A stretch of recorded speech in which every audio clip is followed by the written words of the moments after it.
Blog Talk Radio.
Good evening. This is American First Patriot Podcast.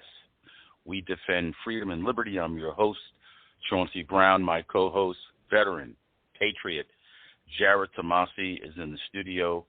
We're honored and proud and blessed to be here today. We have a guest caller that's in queue. Nathan's from Florida. He's given us a great deal of insight on the Constitution. We're going to let Nathan speak in the beginning of the show, and we're thankful that he's here today. He has to go to work, so we're very thankful that he's taking time out of his schedule to come on and help the American people by talking about the Constitution, freedom and liberties that a lot of people take for granted, but we hold so dear and that we're fighting for every day. Let me bring Nathan into the studio without any further ado. How are you today, Nathan?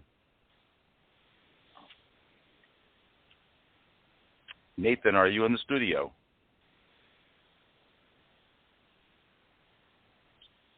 Okay, Jarrod, I guess Nathan is not in the studio yet. So how are you doing today, Jarrod? Good, buddy. Can you hear me? I can hear you loud and clear, like we're sitting next to each other. What's up, dude? It feels like forever, man.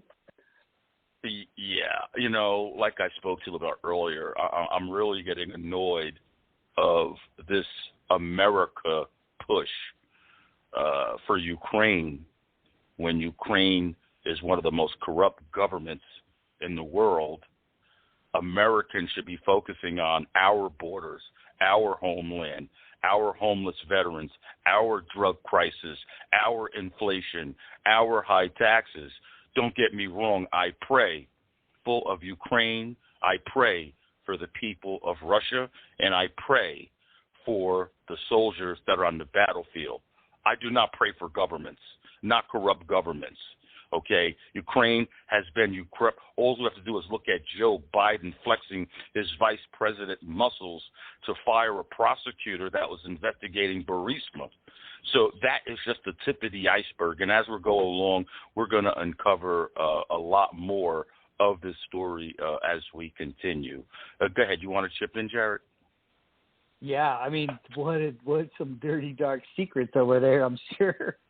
But absolutely. Look, this is a sensitive subject, and we get it. We get it. So this isn't not having empathy, okay? This is about being politics. Eyes wide open. Yes. It's about politics and corruption and deception. Yes, it's not making emotional decisions based off the same media you didn't trust a week ago.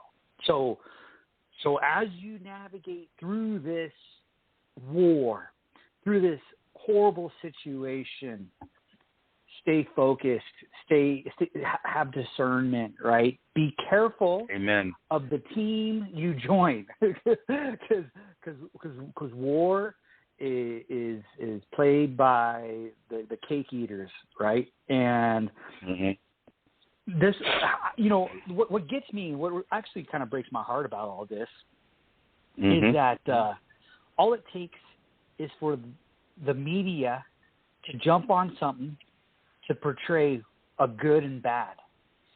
But no one was waving flags for the genocide in Congo, just in the last 5 years. No one, thousands of people, no one was waving flags for them, or the Afghanistan women, or the Afghanistan civilians that we were attacking. No one was waving flags for them, or the Uyghur province, or in China. No one's waving flags for them. Just be very careful, folks, about what's marketed to you, because there's, this is very, very sad. A lot of people are out there are being persecuted all the time. And so just please navigate it wisely. Don't just jump on board for a nation. Jump on board for the people, like on both sides, right? The families of the soldiers who were put in positions to point guns at one another.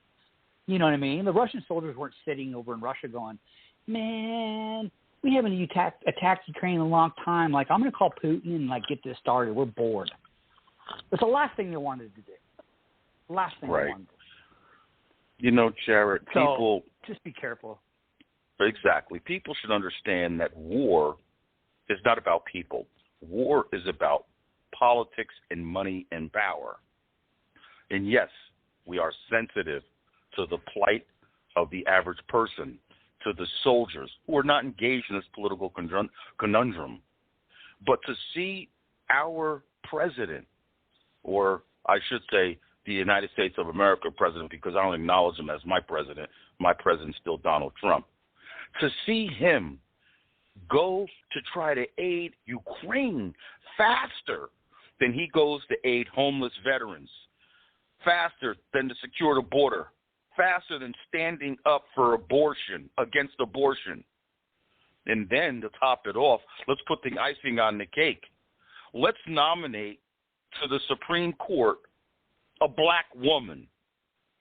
How immoral, racist, discriminatory is that? You are disenfranchised and discriminated against all men and all women of non-color. That's a violation of the Civil Rights Act. This president is a complete disaster on every front. Home, foreign, it doesn't matter. Build back better? How about build back broker? Because everything he touches turns to shit. Everything. Go ahead, Jarrod. You're fired up. Hey, dude. Man, how many of us are feeling this way? It's so sad. We're not supposed to feel this way. This is not normal, folks. A buddy of mine, Steve, is on the line, just so you know. He's a retired police chief out of California, and he's running for sheriff in Arkansas. Man, this guy has a history of just straight patriotism. And if anybody can help us with a little bit of the navigation of the Constitution, this guy can. So we should have him join us. But before that, none of this is adding up, Spud. None of this is adding up. Listen, Jarrod, it didn't add up from the beginning of the campaign that Biden came out of his basement with 20 people with chairs saying, "I'm running for president." Yeah, I mean, it is insanity. If you had, let's just make it simple. So this guy is supposed to be running a nation, and let's just say the nation is like a home, right? This guy is bumping into the walls in his own house. His kids are cracked out. He's got holes in the roof. The bathroom's flooding. The dogs are on the loose. The rest of the kids, he don't know where they're at. He's inviting 1,000 people in through the window. He doesn't have any food to feed them. He's getting oil from another place that he's at war with. Everybody in the house is wearing masks except him. He doesn't know how to, get through a sentence without drooling on himself. I mean, the dude needs to slow down, and maybe he needs start a bib patching too. things up. And he needs a bib. Oh man, gosh, poor guy. Poor guy. Please let the guy retire. Who's ever got their hand up is let him retire. Jeez. But Steve's on the line, Bubba. Okay, let's bring Steve in. How you doing, Steve? I'm Chauncey. Welcome to Good, American sir. How First are you? Patriot Podcast. I'm blessed, and I'm even more excited to be on the phone with another Patriot on the front lines fighting with Jarrod and I. Well, that is the places that I like to be, is with fellow Patriots. Although most of my battles take place fighting those who oppose the Constitution. So, of course, and that are looking for power and money. So it's always nice to take a break from all that and be with people who are like-minded and like-spirited. Can you share your we all story fear God with us? Just a little bit of your story, Steve, and then where you're at right now. Okay. Well, a number of years ago, I was appointed by congressional mandate. I was a chief of police at that time, and I was appointed by congressional mandate because I had a reputation for being probably one of the best investigators in the country, and so I was appointed by congressional mandate to go into Los Alamos and clean up the corruption and espionage. Once I got there, I saw what a mess it was. I saw the secrets that were leaving. We called it leaving the hill because Los Alamos is up on top of the hill. And we saw millions upon millions of taxpayer dollars being wasted.